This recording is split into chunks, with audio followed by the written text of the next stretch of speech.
Welcome back, and thanks for listening to Trekker Talk, a fan podcast devoted to the adventures of 23rd century bounty hunter Mercy St. Clair from the pages of Trekker Comics by creator, writer, and artist Ron Randall. I'm Ruth. And I'm Darren, and this is a fan podcast. We're not affiliated with Ron Randall, and the opinions expressed are just ours. We do this podcast because we always enjoy reading and talking about Trekker and any of Ron Randall's other comics. Please consider visiting TrekkerComic.com. That's Ron Randall's official site dedicated to Mercy St. Clair. It features a new page of Trekker material every Monday. The Dark Star Zephyr storyline is currently in progress, and we recently got our first look at the spaceship that inspires the title, as well as its pilot and first officer. While you're there checking out the latest page, you'll also find links to all of the ways to follow Ron Randall on social media, including Instagram, Twitter, Tumblr, and Facebook. TrekkerComic.com also has a link to his Patreon page where you can easily donate to help support brand new Trekker material if you want. For a small monthly donation, you get to enjoy an early look at each week's page and get a behind-the-scenes look at the development of the page. I always enjoy seeing those posts. One of those behind-the-scenes looks included Ron Randall sharing his thoughts about ship designs and why the Dark Star Zephyr looks the way it does, and how he would compare it to other sci-fi ships such as the Millennium Falcon. It was a very interesting read. The previous episode featured an interview with Ron Randall talking about the release of the new Rites of Passage trade paperback. And in this episode, we are starting our coverage of that excellent book. We hope everyone has picked up their copies because we don't want to spoil the story. So if you haven't, pause this now, run to your local comic shop, or place an order online, and then pick back up when you have your copy in hand. We know you will want to follow along as we cover the story and discuss the fantastic art inside. Rites of Passage is available in print from Dark Horse Comics, or in a digital collection from Comixology, or the Dark Horse Comics app, or from the Amazon Kindle store. We love hearing from other Trekker fans, and of course the show is much more fun for everyone when we share your comments, so please write in and let us know your thoughts about Trekker. Feel free to share your Trekker origin story, or just let us know your favorite pages and panels. Any stories or insights you want to share will be great for us. We'll provide our email address and other ways to contact us at the end of the episode. Trekker Talk is part of the Rad Adventures podcast network. If you enjoyed this show, please consider checking out our other podcasts that are available on iTunes, Google Play, Stitcher, and YouTube. Xenozoic Xenophiles covers the post-apocalyptic adventure series Xenozoic Tales, featuring Cadillacs and dinosaurs by writer and artist Mark Schultz. And Warlord Worlds is devoted to the comic creations of writer and artist Mike Grell, including The Warlord, John Sable, Green Arrow, and more. Ron Randall, Mark Schultz, and Mike Grell are our favorite comic creators. Their stories are always filled with adventure and interesting characters, and their art is excellent. We hope you'll try out our other shows, and we'll be sure to include links to those podcasts in our show notes. Rites of Passage, Part 1. Story, Art, Colors, and Letters by Ron Randall. Cover by Ron Randall and Jeremy Colwell. Publisher, Mike Richardson. Editor, Chris Warner. Assistant Editor, Jemiah Jefferson. Collection Designer, Sandy Tanaka. Digital Art Technician, Adam Pruitt. Rites of Passage was originally published at TrekkerComic.com in 2014 and 15 under the title Jekka, and was collected and published by Dark Horse Comics in February 2017. The story is divided into 3 parts, with each part taking place in a different location. We'll cover each part in a separate episode, and if you want to hear Ron Randall talk about the origin of the story, we encourage you to go back and check out our episode 24. As with the Trekker Omnibus and the Train to Avalon Bay trade paperback, there is an art gallery at the end of the book. And as with those previous volumes, we'll cover the art gallery when we finish the final part of the book. The cover features an image of Mercy and Jekka running at full speed. A cityscape is in the background. Mercy has both guns drawn. She is looking back over her shoulder and firing her pistol at their pursuers. The image is in 2 main colors. The city in the background is predominantly orange, and Mercy and Jekka in the foreground are colored in light green. My second thought was of a city bathed in orange light at dusk, while our 2 characters are lit in translucent green by streetlights. However, I'll admit that my first thought was that since Ron Randall and Jeremy Colwell know that we like Aquaman, that they obviously colored the cover as an inside joke just for the 2 of us. Yeah, I'm quite sure that wasn't the reason. Aww. Our story opens in New Gelliff in 2226. Lasmusi is watching a news broadcast on the Neb about a new system-wide revitalization project spearheaded by Holland, who is the recently re-elected chair of the council. Suddenly, Mercy St. Clair drops down from the rafters of the abandoned building using her reeler. Lasmussi's startled gang members all reach for their weapons, but he tells them not to worry. He and this tracker get along for the most part. Mercy is looking for information about a group of off-world triggers that have been evading the police. Lasmussi has the information she needs, but he warns her that he's also heard there's something special about this bunch, and she should be very careful.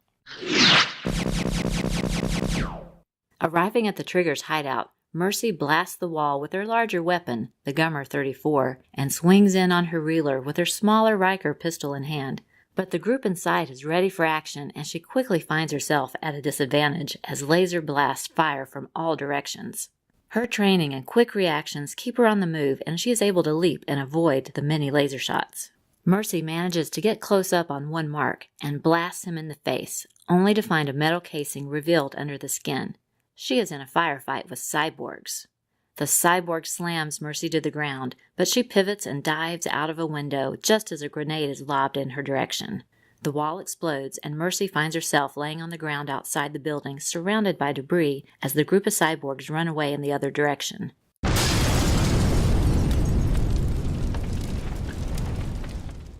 Mercy stops by the police station to get information from her uncle Alex St. Clair, who is a lieutenant at the local precinct. Both are confused by the latest developments. Cyborgs are generally erratic and difficult to control, and very expensive. A small group of cyborgs like the one Mercy encountered would bankrupt any of the local gangs in New Guelph, so that means something more is going on behind the scenes. The next night, Mercy is invited over to Molly's apartment. After dinner, Mercy is relaxing and having a drink while listening to Molly play beautiful music on the basilla. As Mercy stares at Molly's face, she realizes she's starting to feel flushed and thinks it must be the alcohol. She excuses herself and heads out into the night after an awkward goodbye. Approaching her house in Antari Alley, Mercy hears gunfire in the distance. She pulls out her pistol and rushes forward, only to see the same group of cyborgs in a gunfight outside of her home. Mercy is behind them as they fire their weapons in the distance at someone she can't see. She's ready for them this time, because she's loaded her pistol with metal-piercing rounds, plus she has the element of surprise. Mercy rushes forward and takes out two of the cyborgs before they realize she's even there. As the cyborgs turn their attention on her, it gives whoever is in the distance a chance to fire their own weapons. Mercy finds their choices of weapons unique: electric scramblers and charged binding coils. Nothing deadly, only non-lethal weapons, and she suddenly suspects who is in the distance. As the remaining cyborgs race away in the night, Mercy hears a familiar voice call out, "Hello, Firecracker." It's Jason Bolt, a member of the pacifist rebel group Rigel. He is with a teenage girl, who he introduces as Jekka. Mercy doesn't want introductions. She just wants him and the girl gone. Bolt motions to the downed cyborgs, and points out that they're smarter and faster than normal cyborgs. He warns her that only the Council has the resources to develop and pay for technology like this. That should indicate to Mercy just how important Jekka is. She's someone who has the potential to stop the spread of the power of the Council throughout the star system. Since she already refers to him as a space case, Mercy tells Bolt that he belongs out in the stars, and she turns and walks away. Mercy spends the evening on the Neb, researching Rigel. She's done that before, but the results are different this time. There is nothing other than canned government descriptions of crazed activists, nothing from any site telling the other side of the story. The scale of the power that it would take to purge all other references to Rigel worries her. Just then, a video call comes in from Molly. She needs Mercy to come over right away. Mercy is out the door and running through the rain immediately, but when she arrives at Molly's house, she is furious to see Jason Bolt and Jekka. She feels betrayed by Molly and accuses Molly of spying on her for Rigel. Jason Bolt jumps to Molly's defense. Molly doesn't work for Rigel, but Rigel has been watching Mercy for a long time because someone else in her life worked for Rigel. It was her mother, who was considered one of the best Rigel agents ever. Mercy has heard more than enough. She turns and slams the door and walks into the night. Bolt apologizes to Molly for putting her at odds with Mercy, but he doesn't have any more time. The cyborgs will be back. He needs to get Jekka to the spaceport. Molly turns to Jekka and tells her not to give up on Mercy. She may be hard-headed, but she has a caring heart. Molly is certain she will change her mind. Attention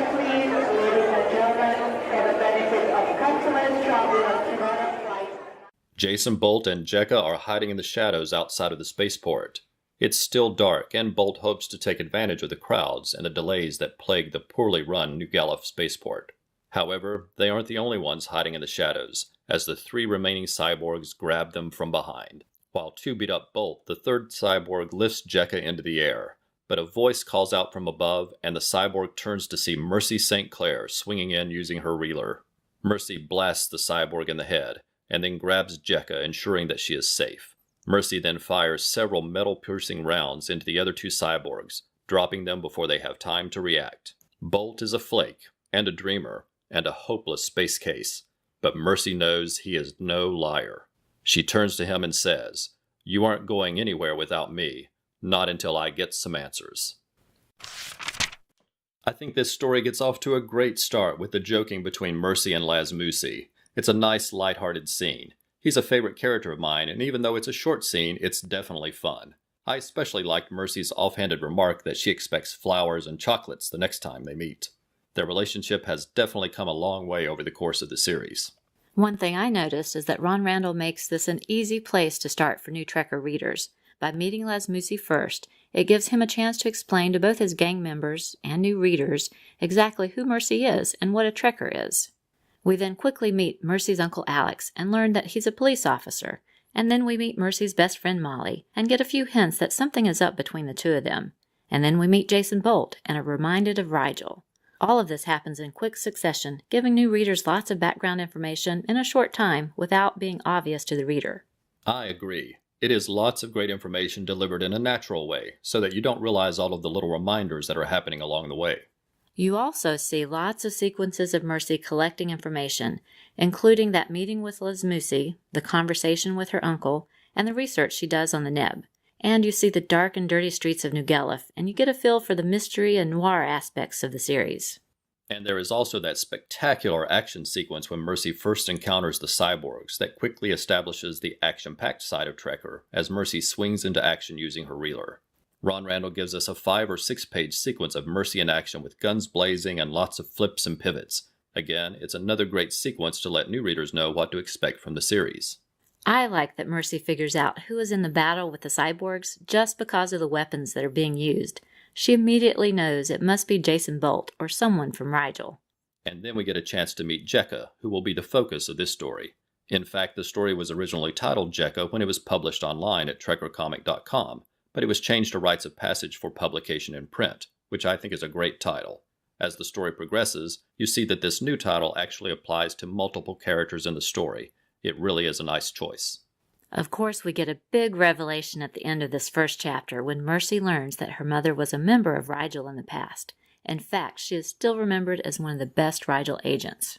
That is a shock to Mercy, and she takes her anger out on everyone. But just as Molly predicted, Mercy still comes back to help in the end, no matter how angry she is. And that's where Part 1 ends. We hope everyone will come back next time when we cover Part 2.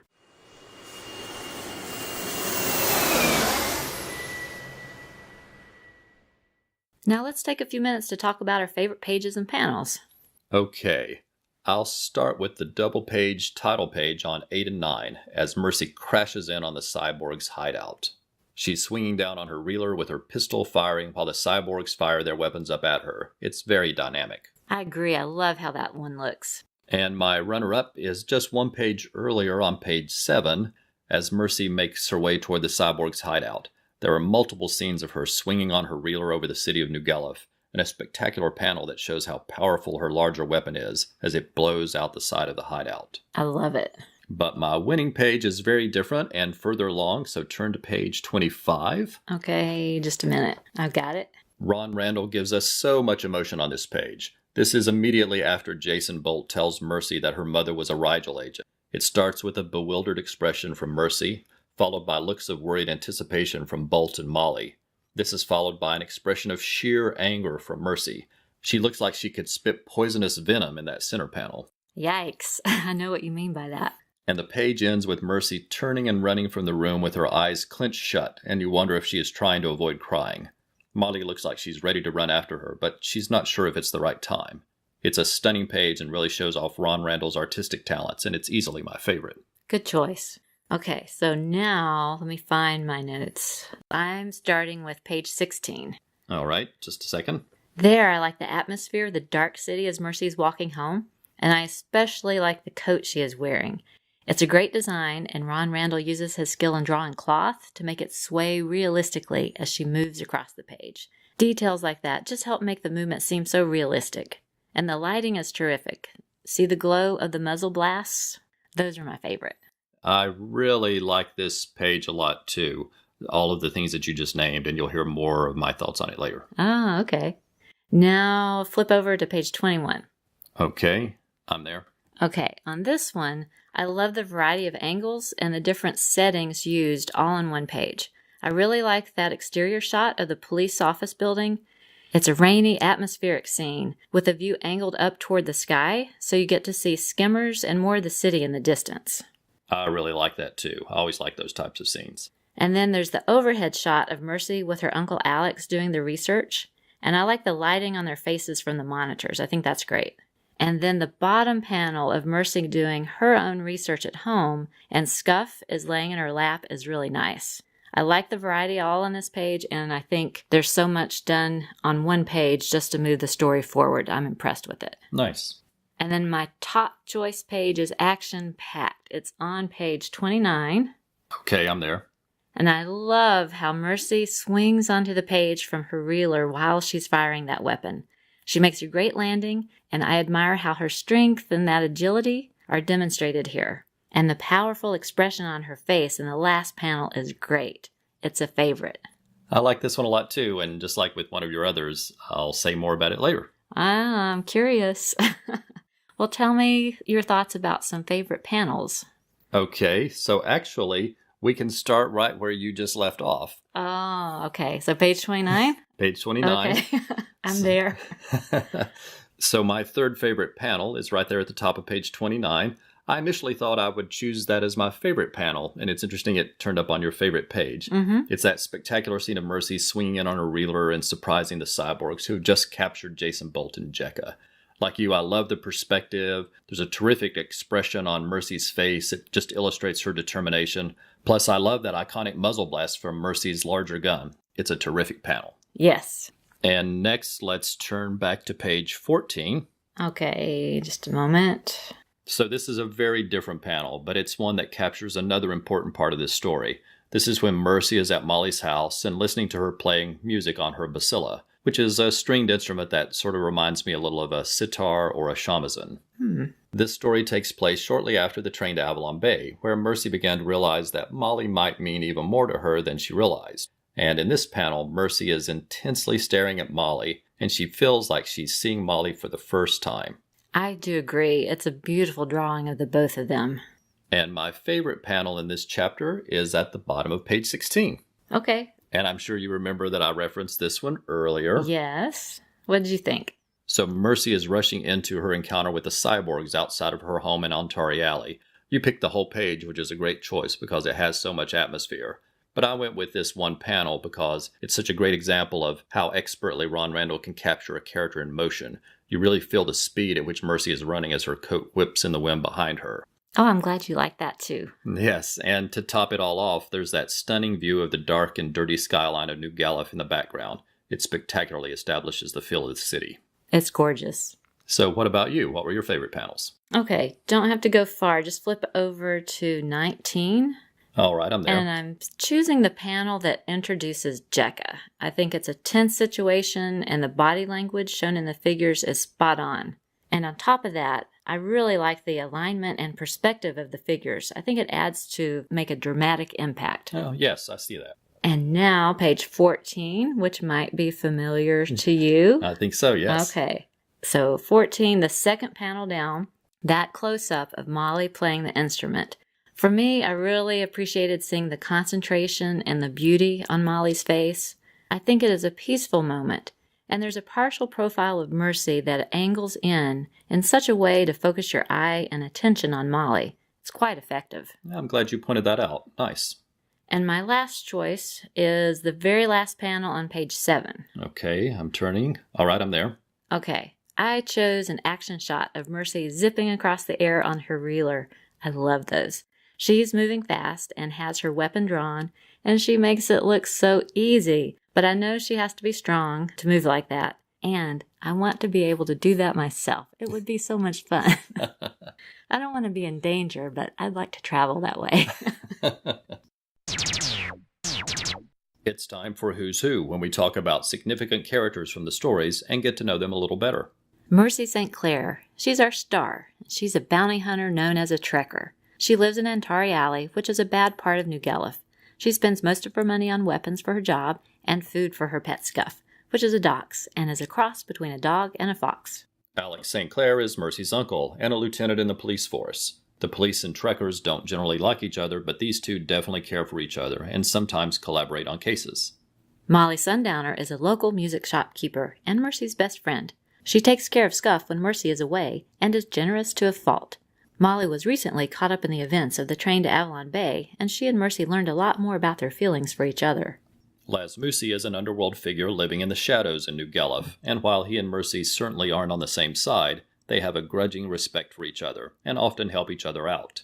In fact, they might even be becoming friends, as Mercy jokes that she will expect flowers and candy from him in the future. Jason Bolt is an agent for Rigel, which is a group of non-violent activists who oppose restrictive and oppressive governments across the galaxy. The first time they met, Bolt gave Mercy the nickname Firecracker because of her hot temper, and she countered giving him the nickname Space Case because she doesn't understand the pacifist nature of Rigel and its members who are willing to sacrifice their own lives for a cause. And of course, the shocker in this issue is that Mercy learns her mother worked for Rigel in the past and was considered one of their best agents.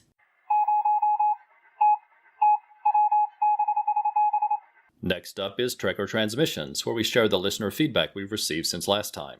A big thank you to everyone for all of the great comments. They add so much to the show. And thank you to everyone who took the time to write or to get in touch through social media.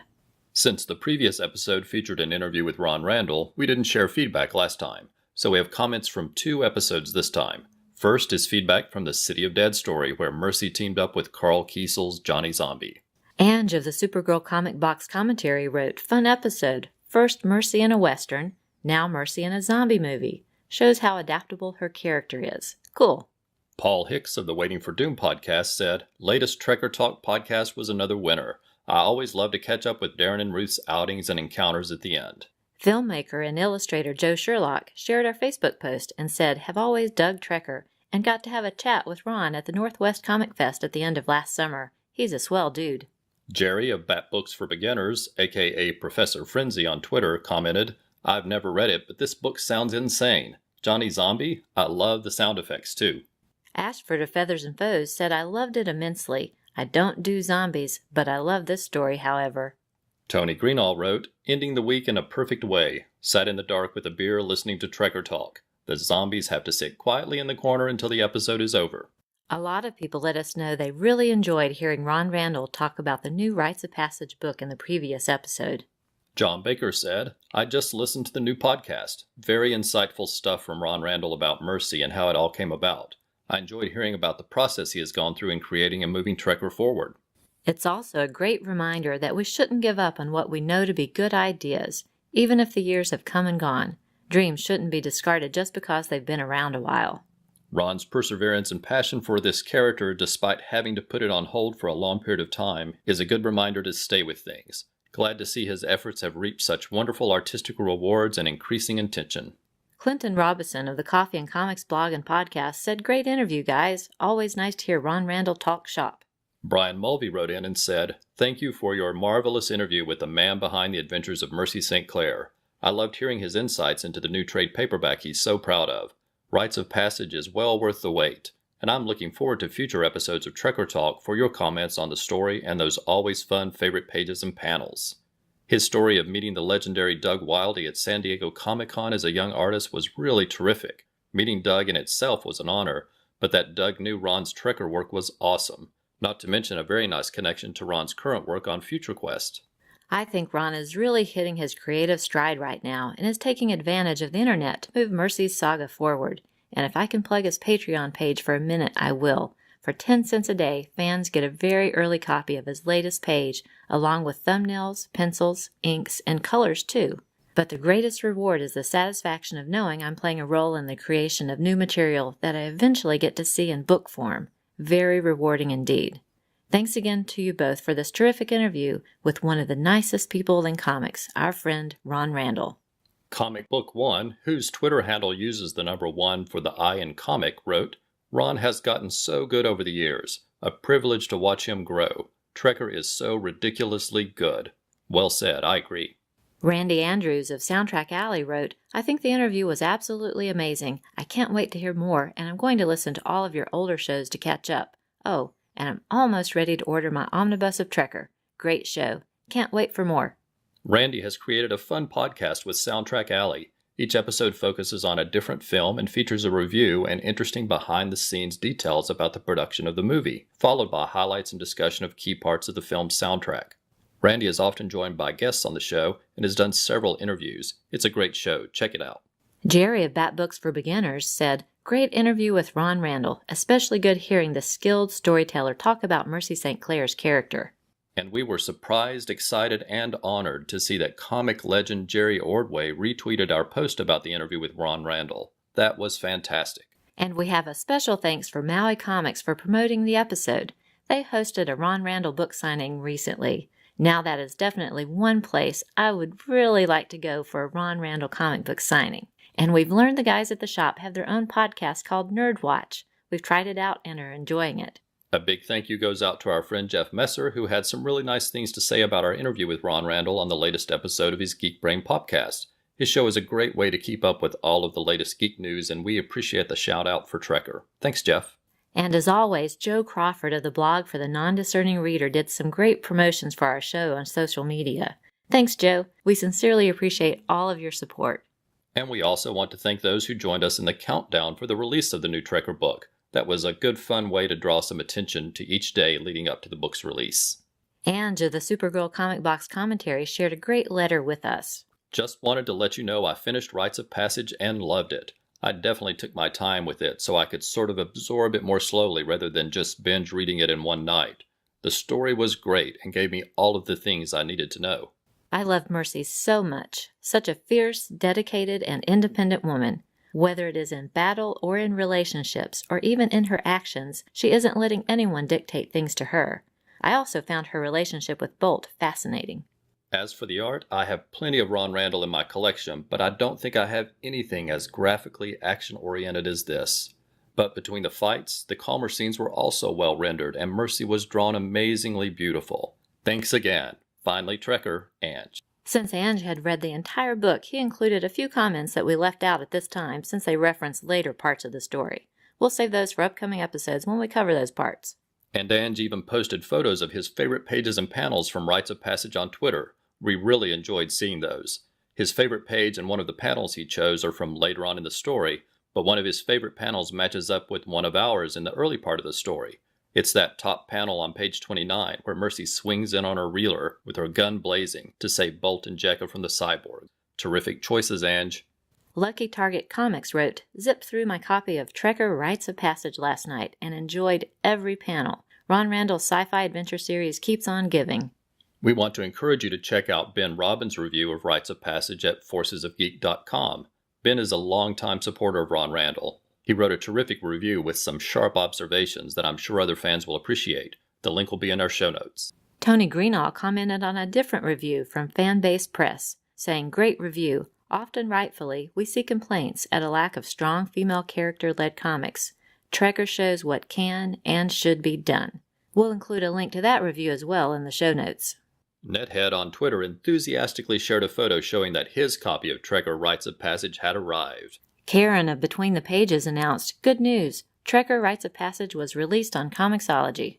Brian Mulvey said, "Returning from vacation was a letdown, but the new Trekker book by Ron Randall in my mailbox cheered me right up." Swag Cat Aaron recently discovered Trekker and let us know he enjoyed the omnibus. And after he finished reading the brand new book, he shared a photo of himself holding the book while wearing his homemade Trekker t-shirt. And he wrote in with this question: "Does Scuff make dog, fox, or cat noises?"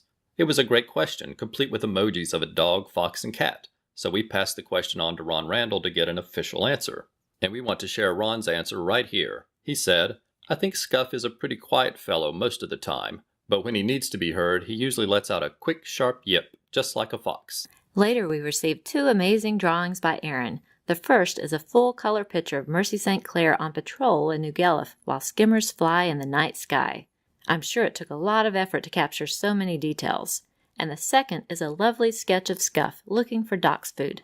And we have continued to expand our original Trekker fan art collection. We also got a beautiful full-color portrait of Scuff by Panther fan Jason. It is great. I know Jeremy Colwell would appreciate seeing the colors on this. And Cool Cat Jacob sent us a piece of original art based on Ron Randall's Trekker. It shows a skimmer accident, and we are sure that Uncle Alex is on his way to investigate. Jacob, Jason, and Aaron are our nephews, and we're very happy that they all shared those terrific drawings with us. You can find all of that artwork posted on our Trekker Facebook page. We want to mention that the second issue of the Harlan Buck Free Sword comic from Weldon Studios is out now. It's a great adventure story about a mercenary swordsman, and it's fun to know that Scott Weldon happens to be a fellow fan of Ron Randall's Trekker. A comic shop in Portland, Oregon called Books with Pictures hosted a talk titled Female-Driven Sci-Fi in the 80s and Now by Ron Randall. We were happy this was filmed so that we had a chance to watch it, and we'll include a link to the video so you can watch it too. We're really happy that our friend Ruth Reese was able to attend. We certainly wish we could have joined her there. Of course, convention season is here, and we want to mention that Ron Randall has added the Silicon Valley Comic Con to his schedule. If you're in the area, we encourage you to stop by and see him. We'll be attending Heroes Con in Charlotte in June, where Ron Randall will be a guest. If there are any other fans planning to attend that show, please let us know, and we'll have a Trekker fan meetup there. And we were recently guests on a couple of other podcasts. Wendy Freeman hosts a wonderful podcast called Double Page Spread, and we were honored to be interviewed by her. We talk about our love of Ron Randall's Trekker, Mark Schultz's Xenozoic Tales, and the comics of Mike Grell, as well as many other interests. Thank you for the invitation, Wendy. And we appear on a special humorous segment of the April Fool's Day episode of the Waiting for Doom Patrol podcast. This segment features Ryan Daly of the Fire and Water Podcast Network, Diablo Frank of Rolled Spine Podcasts, and Jay of the Silver and Gold and Beatlemania podcasts. A big thank you to hosts Mike and Paul for including us in that fun segment, and a shout out to Doug, who runs the Doom Patrol blog, My Greatest Adventure 80. We'll close this section with 2 new iTunes reviews. The first is from Chris Carnes of Bat Books for Beginners. Thank you, Darren and Ruth, for introducing me to Ron Randall's Trekker. I picked up Rites of Passage at my comic shop last weekend and loved it. I'm familiar with the material covered in your other 2 excellent podcasts, but Trekker was new to me. I love your story recaps and analysis of the artwork. And G. Growler wrote, terrific interview with Ron Randall. Fascinating discussion of the character Mercy St. Clair. Great insight into the mind of a great storyteller. Good work, you guys. Thank you both for taking the time to write those reviews. We sincerely appreciate the support.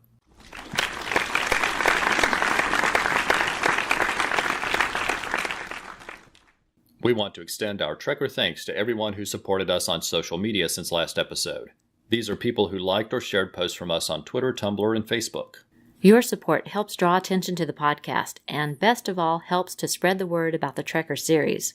Before we start, let me say if we miss a name, please let us know and we'll correct it in the next episode. And also forgive us if we mispronounce your name. Just email us and let us know. We'd be happy to correct that next time as well.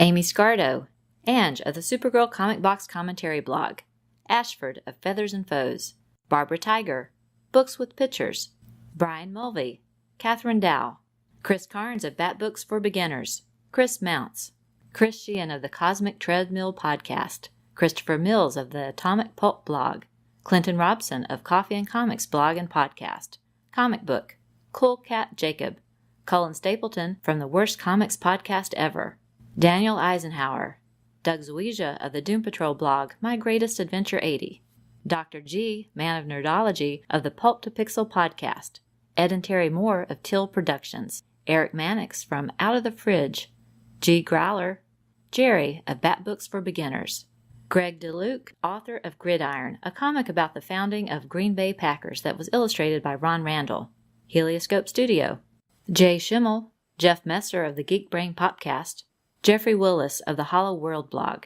colorist Jeremy Colwell, legendary comic artist and writer Jerry Ordway, Joe Crawford of the blog for the Non-Discerning Reader, filmmaker and illustrator Joe Sherlock, John Baker, John Rogers, Justice's First Dawn with Mike Peacock, Justin Phillips, Karen Williams of Between the Pages, Carl Kiesel of Helioscope Studio, Kyle Benning of King Size Comics Giant Size Fun, Let's Talk Masters of the Universe, Lucky Target Comics, Mark Adams of Mark's Mess Podcast, Mark Sweeney from the I'm the Gun blog and podcast and Comics Couplets, Martin Gray of the blog Too Dangerous for a Girl, Maui Comics, Miodrag Ivanovich, Nethead, Panther Fan Jason, Paul Hicks of the Waiting for Doom podcast, Professor Allen of the Relatively Geeky Podcast Network, Randy Andrews of Soundtrack Alley, Rolled Spine Podcast, Ron and Lynn Randall, Ruth Reese, Ryan Daly of the Power of Fishnets and Midnight the Podcasting Hour, Swagcat Aaron, Tony Greenall, Scott Weldon of Weldon Studio, and Wendy Freeman of the podcast Double Page Spread.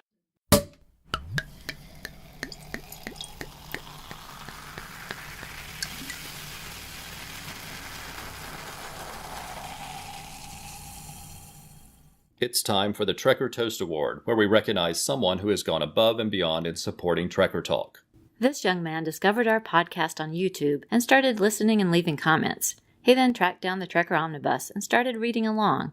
He was soon sending original drawings of Mercy and Scuff and started writing his own original Trekker story. He sends us occasional emails and asks our opinions on interesting questions. His enthusiasm is infectious. So, we lift our glasses and give a thankful Trekker toast to Aaron. Congratulations, Aaron. We sincerely appreciate your enthusiasm and support, and we always love hearing what you think about Trekker.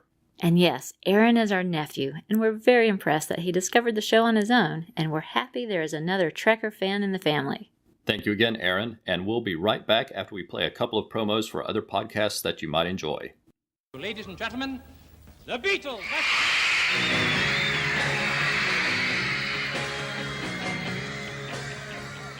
Hi, I'm Tim from Cord Industries, the Blue Beetle blog. I'm here to tell you about an exciting new addition to the Silver and Gold family of podcasts. The show is Beatlemania, and it focuses on what is arguably one of the greatest superheroes in all of comics history, Blue Beetle. From the adventures of Dan Garrett the cop in the 1930s to Dan Garrett the archaeologist in the 1960s. From everyone's favorite Ted Kord to the more recent adventures of Jaime Reyes, we'll be covering the entire legacy of the Blue Beetle. And I won't be doing it alone. Joining me for this epic journey through the lives of the Blue Beetle will be Jay from the Silver and Gold podcast. Together, we'll be discussing, reviewing, and celebrating the awesomeness of all of the Beatles. Beatlemania, coming soon to sngpod.com and cordindustries.blogspot.com. When you talk about comics, does it sound something like this? Look, you can't put the Superman number 77s with the 200s. They haven't even discovered red kryptonite yet.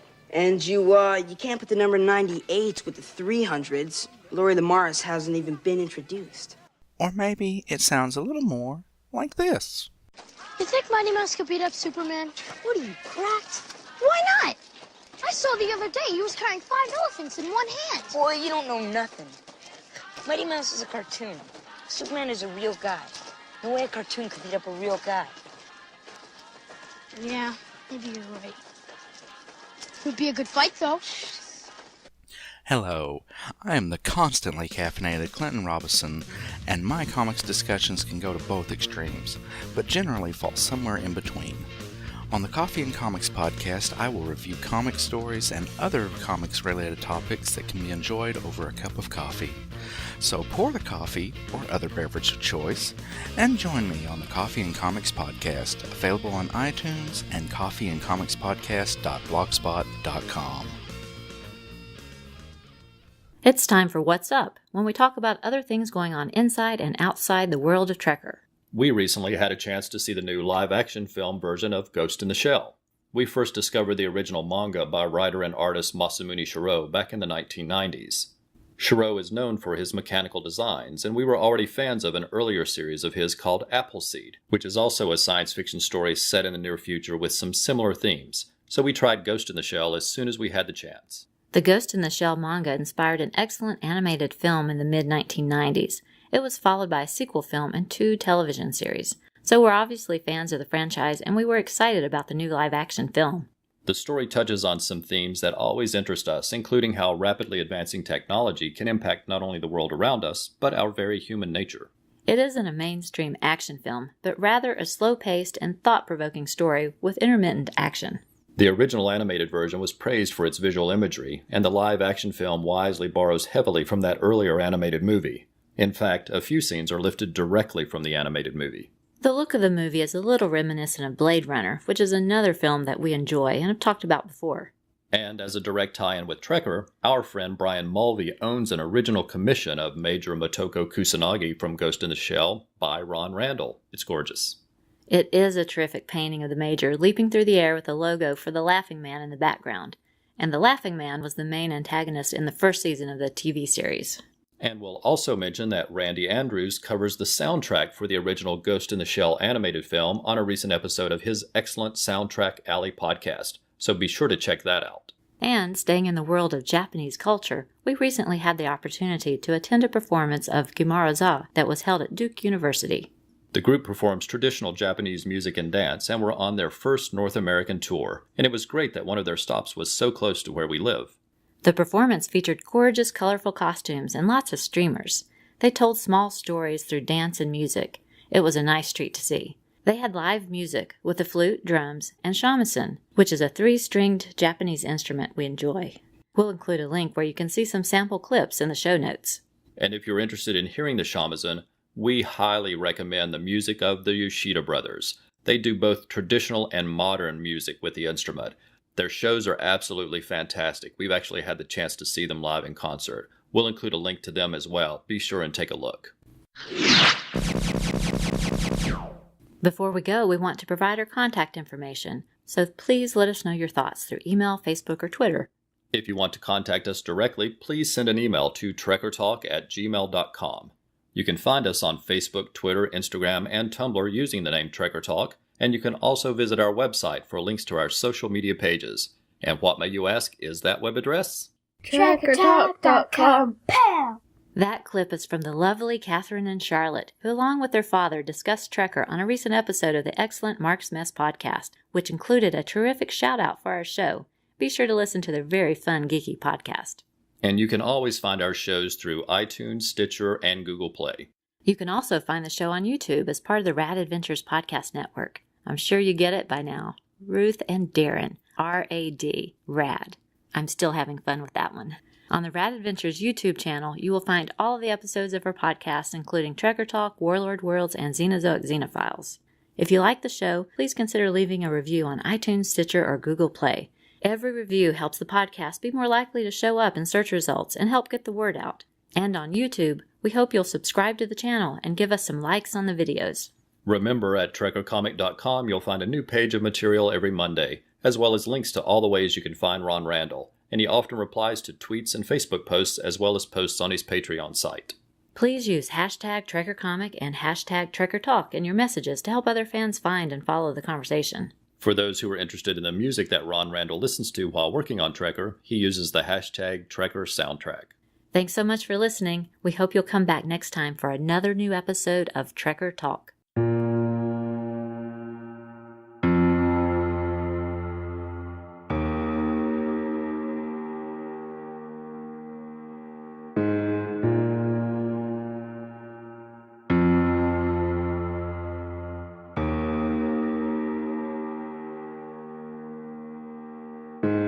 Trekker Talk is a proud member of the Comics Podcast Network.